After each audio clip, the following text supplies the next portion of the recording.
I want to speak on our nation. I want to speak on that which is the biggest matzo ball in our national consciousness right now, and that is the upcoming election. I will be speaking for the next 3 weeks until the election. I'll be speaking on various issues, and I will not be shy about sharing my understanding and my analysis of how shedding the light of biblical truth on the issues of the day and on our specific candidates. We'll talk about all of those things, how a biblical believer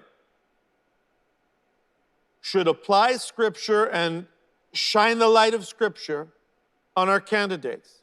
I'll tell you right now, from this point to the next 3 weeks, you may not agree with everything that I say, but that's been true since the beginning. My reading of Scripture has not been greeted with 100% assent and agreement in every point that I have ever made. And I would anticipate that as I shine the light of Scripture on the issues of our day, that nothing would be different regarding that. And so you have complete permission not only to disagree with me, but to vehemently disagree with me. But as for me and my house, I must simply discharge my responsibility.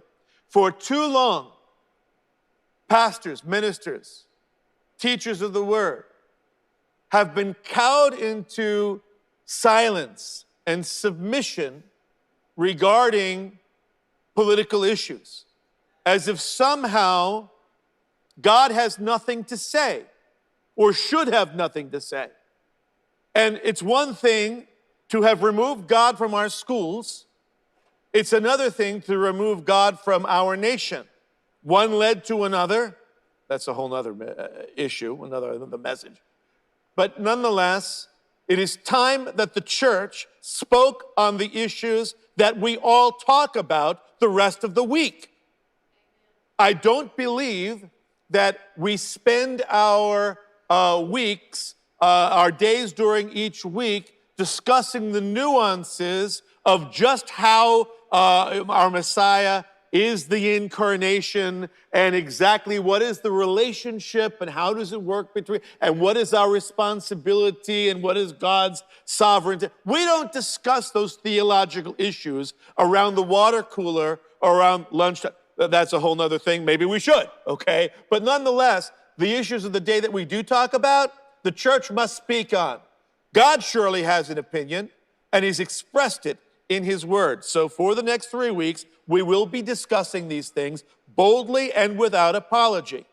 And I welcome your engagement if you would like to discuss later with me. Certainly, those who are secular outside the world of faith, who have removed themselves from the world of faith or who have posed themselves in opposition to the world of faith, they are not shy about expressing their opinions and expressing what they believe to be the truth. And from this point, this minister, this man called by God, will not be shy either. So buckle your seatbelts and we'll have an ongoing discussion.